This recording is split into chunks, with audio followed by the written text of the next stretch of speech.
हरिः लोकाभिरामं रणरङ्गधीरं राजीवनेत्रं रघुवंशनाथं कारुण्यरूपं करुणाकरं तं श्रीरामचंद्रम शरणं प्रपद्ये। मानस प्रेमियों, श्री रामचरितमानस में भगवान से की गई विनय संग्रह में आपका स्वागत है। पूर्व भाग में जटायु जी द्वारा की गई विनय सुना। अब आज के भाग में माता सबरी द्वारा की गई विनय सुनेंगे। श्री रामचरितमानस में माता सबरी द्वारा विनय उस समय आई है जब भगवान वनवास यात्रा के दौरान सबरी जी के आश्रम में पहुंचते हैं। तो मानस में वर्णन आता है कि उदार श्री राम जी कबंध को गति देकर सबरी जी के आश्रम में पधारे। सबरी जी ने श्री रामचंद्र जी को घर में आए देखा, तब मुनि मतंग जी के वचनों को याद करके उनका मन प्रसन्न हो गया। ताहि देहि गति राम उदारा, सबरी के आश्रम पगुधारा। सबरी देखि राम गृह आए, मुनि के वचन समुझ जिय भाए। आए कमल सदृश नेत्र और विशाल भुजा वाले, सिर पर जटाओं का मुकुट और हृदय पर बनमाला धारण किए हुए सुंदर सांवले और गोरे दोनों भाइयों के चरणों में सबरी लिपट गई।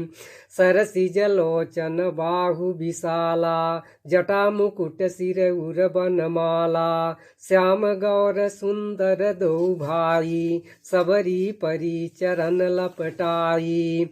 वे प्रेम में मग्न हो गईं, मुख से वचन नहीं निकलता, बार बार चरण कमलों में सिर नवा रही हैं। फिर उन्होंने जल लेकर आदर पूर्वक दोनों भाइयों के चरण धोए और उन्हें सुंदर आसनों पर बैठाया। प्रेम मगन मुख वचन न आवा, पुनि पुनि पद सरोज सिर नावा। सादर जल लय चरण पखारे, पुनि सुंदर आसन बैठारे। उन्होंने अत्यंत रसीले और स्वादिष्ट कंदमूल और फल लाकर श्री राम जी को दिए। प्रभु ने बार बार प्रशंसा करके उन्हें प्रेम सहित खाया। कंदमूल फल सुरस यति दिए, राम कहूँ आनि, प्रेम सहित प्रभु खाए बारंबार बखानी। फिर वे हाथ जोड़कर आगे खड़ी हो गईं। प्रभु को देख करके उनका प्रेम अत्यंत बढ़ गया और उन्होंने कहा, मैं किस प्रकार आपकी स्तुति करूं। मैं नीच जाति की और अत्यंत मूढ़ बुद्धि हूँ। पानी जोरी आंगे भई ठाढ़ी, प्रभु ही बिलो की प्रीति अति बाढ़ी। कहीं विधि स्तुति करो तुम्हारी, अधम जाति में जड़ मति भारी। जो अधम से भी अधम है, स्त्रियां उनमें भी अत्यंत अधम है और उनमें भी हे पाप नाशन में मंद बुद्धि हूँ। श्री रघुनाथ जी ने कहा, हे भामिन, मेरी बात सुन, मैं तो केवल एक भक्ति का संबंध मानता हूँ। अधम ते अधम अधम यति नारी, तीन महामय मति मंद अघारी। कहा रघुपति सुनु भामिनी बाता, मानव एक भगति कर नाता। जाति पाति कुल धर्म बड़ाई, धन बल कुटुंब गुण और चतुरता, इन सबके होने पर भी भक्ति से रहित मनुष्य कैसा लगता है, जैसे जलहीन बादल शोभाहीन दिखाई पड़ता है।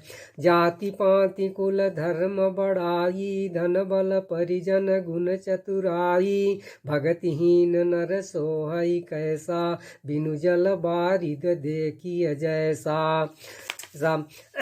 बार बार प्रभु के चरणों में सिर नवाकर प्रेम सहित उसने सब कथा सुनाई। बार बार प्रभु पद सिरुनाई, प्रेम सहित सब कथा सुनाई। सब कथा कहकर भगवान के मुख के दर्शन कर उन्होंने उनके चरण कमलों को धारण कर लिया और योगाग्नि से मुख में भगवान के मुख के दर्शन कर हृदय में उनके चरण कमलों को धारण कर लिया और योगाग्नि से देह को त्याग कर वो उस दुर्लभ हरि पद में लीन हो गई जहाँ से लौटना नहीं होता। तुलसीदास जी कहते हैं कि अनेकों प्रकार के कर्म, अधर्म और बहुत से मत ये सब शोकप्रद हैं। हे मनुष्यों, इनका त्याग कर दो और विश्वास करके श्री राम जी के चरणों में प्रेम करो।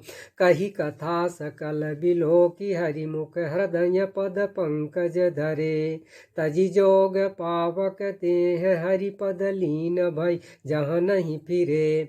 नर विविध कर्म य धर्म बहुमत शोक प्रद सब त्यागहु। विश्वास करि कहा दास तुलसी राम पद अनुरागहु। जो नीच जाति की और पापों की जन्मभूमि थी, ऐसी स्त्री को भी जिन्होंने मुक्त कर दिया। अरे महादुर्बुद्धिमन, तू ऐसे प्रभु को भूलकर सुख चाहता है। जातिहीन अघ जन्म मही मुक्त कीन्ही असी नारी। महामंद मन सुख चाहसी ऐसे प्रभु ही विसार। इस प्रकार से आज की विनय पूर्ण हुई। अगली विनय अगले भाग में सुनाई जाएगी। धन्यवाद।